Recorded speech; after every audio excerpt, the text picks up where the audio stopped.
24 اگست 1930 جب برطانوی سامراج کی فوج نے پختونخوا کے ایک دور دراز حصے سپن تنگی بنو میں خون کی ہولی کھیلی تھی۔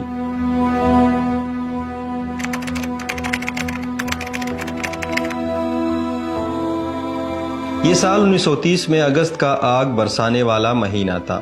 خدائی خدمتگار تحریک پختونوں میں زور پکڑ چکی تھی۔ گلی گلی گھر گھر اور گوٹ گوٹ میں لوگ جوق در جوق اس ملی اصلاحی اور سیاسی تحریک کا حصہ بنتے جا رہے تھے۔ ہر طرف پرامن اجتماعات، جلس و جلوسوں اور منظم جدوجہد کا عمل جاری تھا۔ تمام خدائی خدمتگار اپنے تن، من اور دھن سے اپنے عظیم رہنما خان عبدالغفار خان کے ساتھ شانہ بشانہ کھڑے ہر ظلم اور وحشت کا مردانہ وار مقابلہ کر رہے تھے، اور وہ فرنگی جو نہایت غرور اور تکبر کے ساتھ یہ دعویٰ کرتے نہیں تھکتا تھا کہ میری حکومت کی حدیں اتنی وسیع ہے جس میں سورج بھی غروب نہیں ہوتا، خدائی خدمتگاروں کے استقلال، عزم، مصمم اور پرامن جدوجہد کے سامنے بے بس نظر آ رہا تھا۔ داسې حالات جوړ شول سره چې د تل وزیر نه دا یو ګروپ جوړ شو سره چې په هغې کښې ایوب خان عرف ایوب خان او د هغې تره ضیاء مرداد خان هغه لوړل باقاعده قاضي فضل قادر ته د دغې شعور دپاره دغې جلسې دپاره یو دعوت ورکوم چې کله قاضي فضل قادر دا دعوت قبیل کړ قاضي فضل قادر دلته کښې روغی ایوب خان ته ایوب خان چې کله جلسه وټاکله په دې وخت کښې د دغې علاقې یو خان بدر هغې د خپلې علاقې یو میټینګ وغوښته چې ملګرون مشرون معتبرون یې وغوښتل و هغې ته دا خبره وکړله چې توس خبر یې چې دلته کښې څوک رسي بیا هغې ورته ویل چې موږ ته پته ده سره چې دلته کښې څوک رسي بیا ویل چې زه دا نه غواړم چې د توس کورونه ړنګ شي بیا هغې کښې یو کس ورته چکشه خادم شاه هغې ورته دا وویل چې لکه موږ ته پته ده چې دلته څوک رسي خو ته وایې چې کور دې ړنګ شي خټې ډېر دي کورونه موږ بیا ړنګ کړي خو د سړي موږ موقف هرووي د سړی وایي څه او څه خبره کوو موږ د دغې خبره خامخا هرووي موږ دې ته خامخا ورسي بیا نه دغه خلک ورغی بلکې باقاعده په ډولینه د ډازې سره مطلب چې لکه په دې جلسه کې شرکت وکړم۔ جب کرک میں تحریک کا ایک کامیاب جلسہ ہوا تو اس کے بعد تحریک کے ذمہ داروں نے فیصلہ کیا کہ اگلا عوامی جلسہ 24 اگست 1930 کو سپن تنگی کے میدان میں ہوگا، جس کی سربراہی قاضی فضل قادر کر رہے تھے۔ جلسے میں علاقے کے وزیر، خٹک اور بنوسی کثیر تعداد میں شریک تھے۔ آزادی کا ہر سپاہی اور باچا خان کے ہر پیروکار کا جذبہ اور حوصلہ دیدنی تھا۔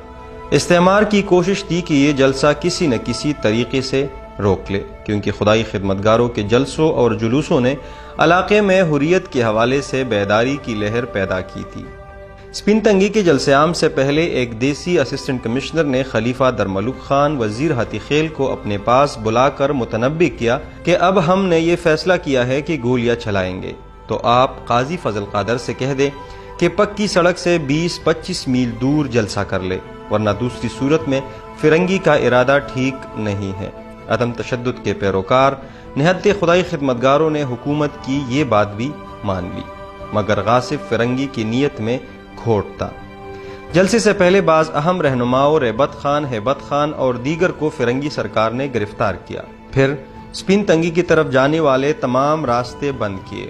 بنو کو بھی فرنگی فوج نے سیل کر دیا، گرفتار رہنماؤں کے گھر بھی جلا دیے گئے۔ بنو کے ڈپٹی کمشنر نے فضل قادر اور ایوب خان کے نام پیغام بھیجا کہ آپ لوگ حاضر ہو جائے۔ ان لوگوں نے جواب بھیجا کہ ہم پرامن لوگ ہیں، اپنا جلسہ پرامن انداز سے کرنے کے بعد خود کو گرفتاری کے لیے پیش کر لیں گے۔ ڈپٹی کمشنر اس بات پر راضی ہوئے اور جلسے کی اجازت دے دی۔ اس کے بعد کیپٹن ایشکرافٹ اپنی فوج اور بارڈر پولیس کے ہمراہ جلسہ گاہ پہنچا۔ وہاں پہنچتی ہی گالیاں دینے لگا۔ جب اس نے سٹیج پر کھڑے قاضی صاحب کو دیکھا تو غصے سے آگ بگولا ہو کر کہنے لگا، قاضی فضل قادر کہاں ہے؟ اس کے جواب میں قاضی صاحب نے سٹیج سے جواب دیا، ہاں میں ہوں قاضی فضل قادر۔ جواب میں کرافٹ نے کہا، آئی ول سی یو، اور یہ کہتے ہوئے فوراً سٹیج پر چڑھ گیا۔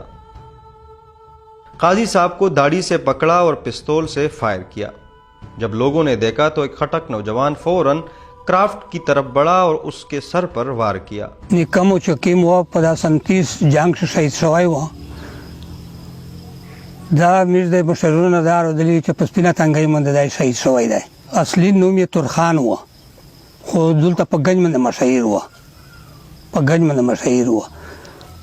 او دلته نوره کسونه هغه سره شهید شوي، بنیڅي به سره شهید شوي وي.